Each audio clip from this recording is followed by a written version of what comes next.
Bonjour. Aujourd'hui, une vidéo spécifique sur ce projet d'instauration d'un nouveau droit populaire qui serait l'initiative urgente.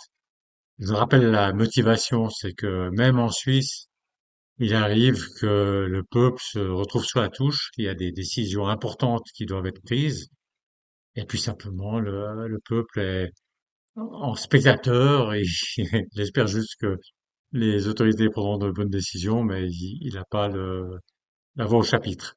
Et ça peut pas être étonnant parce que vous savez qu'en Suisse, il y a le droit de référendum, mais il y a quand même deux types de cas de figure où ça peut se produire. Le premier, c'est quand les autorités prennent une décision qui n'est pas soumise au référendum. Et à ce moment, ben voilà, le peuple n'a rien à dire.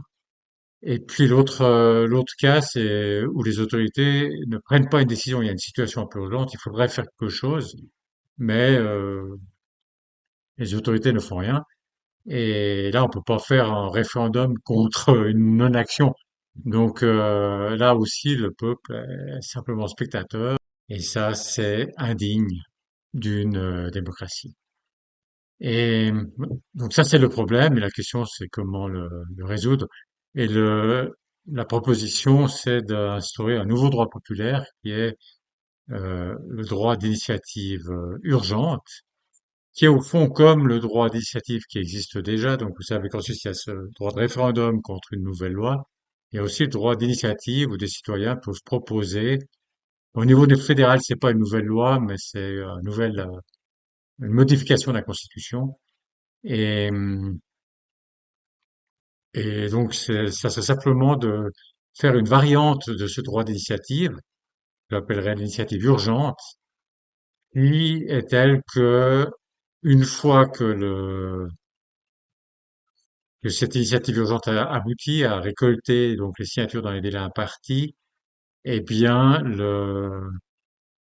la votation doit avoir lieu dans les 4 mois qui suivent le dépôt.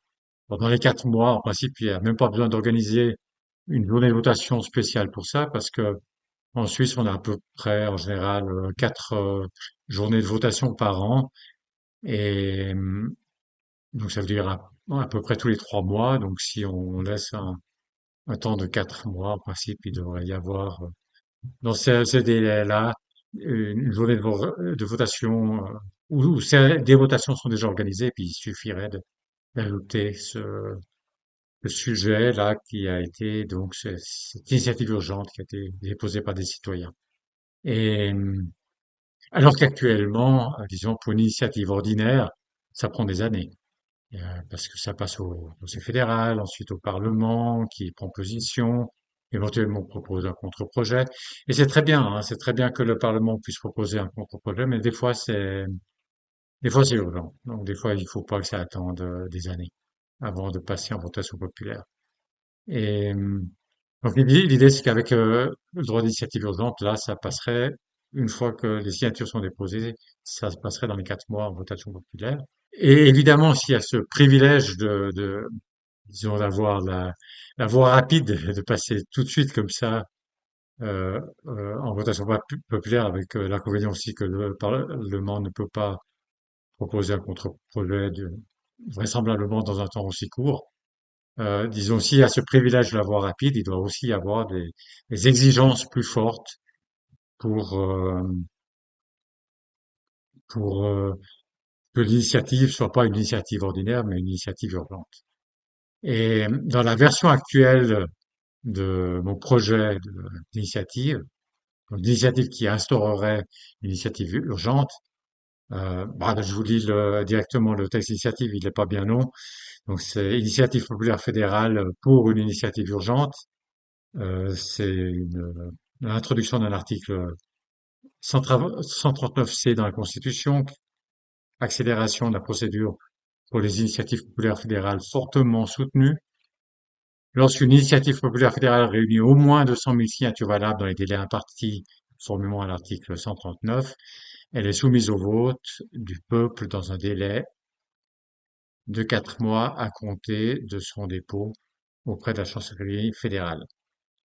Et voilà, donc ça c'est un peu le projet, en tout cas initial, que j'avais. Vous voyez que ce qui est exigé, c'est 200 000 signatures, alors qu'une initiative ordinaire a besoin de 100 000 signatures. Donc j'ai gardé le délai de l'article 139, c'est 18 mois, et j'ai doublé le nombre de signatures requises pour que ce soit pas une initiative ordinaire, mais une initiative urgente et que donc la votation ait lieu dans les 4 mois. Maintenant, bah, ça c'est un peu un brouillon, ce projet tel qu'il est écrit en ce moment. C'est un projet en développement et il y a deux points sur lesquels on pourrait imaginer des modifications. La première, c'est justement ces 200 000 signatures. Bon, là, j'ai gardé le délai de l'initiative ordinaire et puis j'ai doublé le nombre de signatures requises.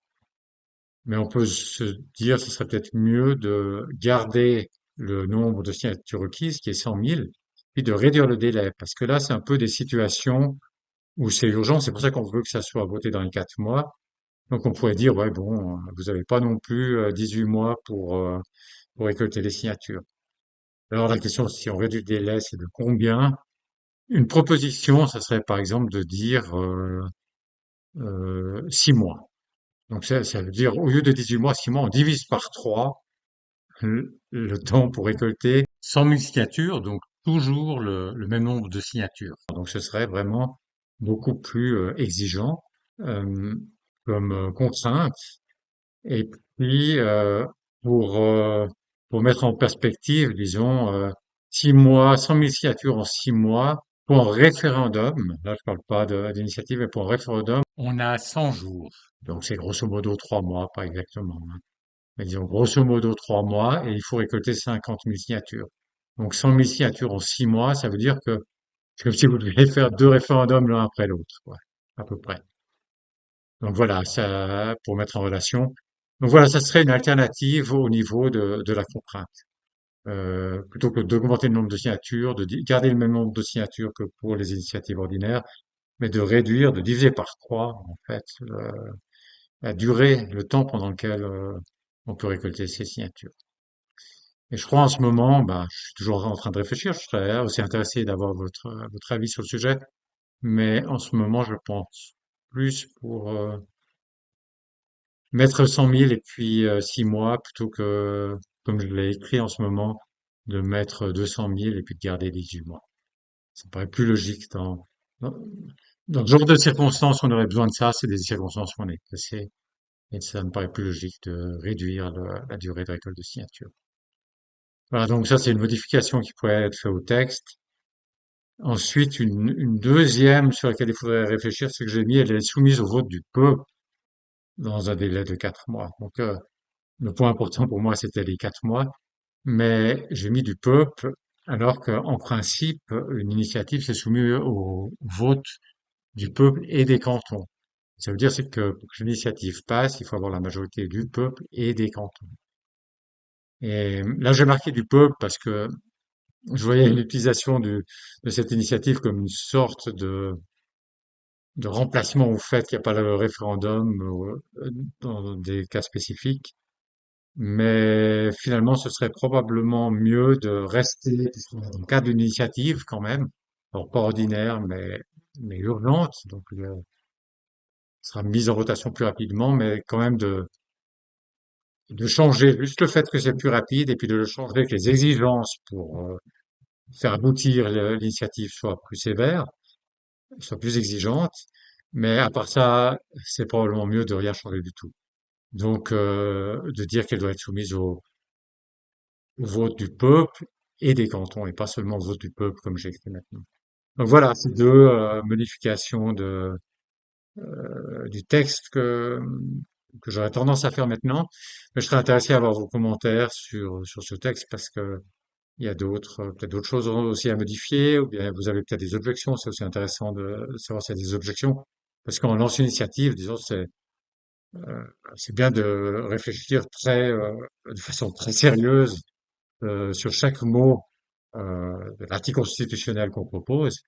Parce qu'après, s'il y a quelque chose qui est mal fait, ça peut vite faire des problèmes, soit des problèmes lors des débats, disons, c'est un point faible lors des débats pour faire passer l'initiative, soit une fois qu'elle est en vigueur, il y a des problèmes d'interprétation.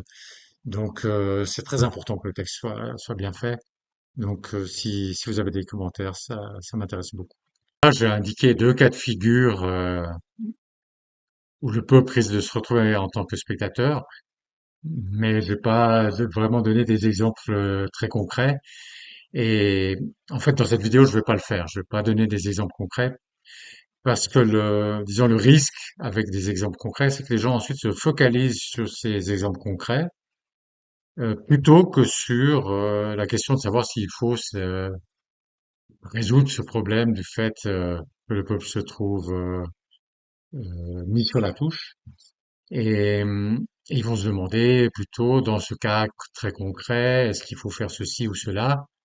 Et ils ont mené le débat qui aurait du sens à être mené si l'instrument existait et que les gens pouvaient réellement voter sur ce cas concret et puis décider oui ou non s'ils veulent faire cela. Euh, mais tant que les gens ne peuvent pas décider, ça n'a pas beaucoup de sens de débattre de ça. Et surtout, je veux pas que ça remplace ce débat qui n'a pas trop beaucoup de sens, remplace le débat qui paraît plus important, euh, de mettre en place un instrument qui fait que le peuple puisse voter sur le sujet et que ce débat ait, dans les cas concrets, ait vraiment un sens. Donc, je vais donner ces deux orientations générales, disons, le cas où les autorités prennent une décision qui n'est pas soumise au référendum, et puis le cas où les autorités ne prennent pas une décision qui a l'air d'être urgente. Euh, mais je donne pas dans cette vidéo des exemples concrets. Ceci dit, vous aurez aucune difficulté à vous souvenir dans le passé ou même actuellement de situations où le peuple a été mis sur la touche et où ça aurait été bien d'avoir un instrument qui fait qu'ils ne soient pas simplement spectateurs. Voilà, j'espère que ça vous intéresse et je suis intéressé à recevoir vos commentaires.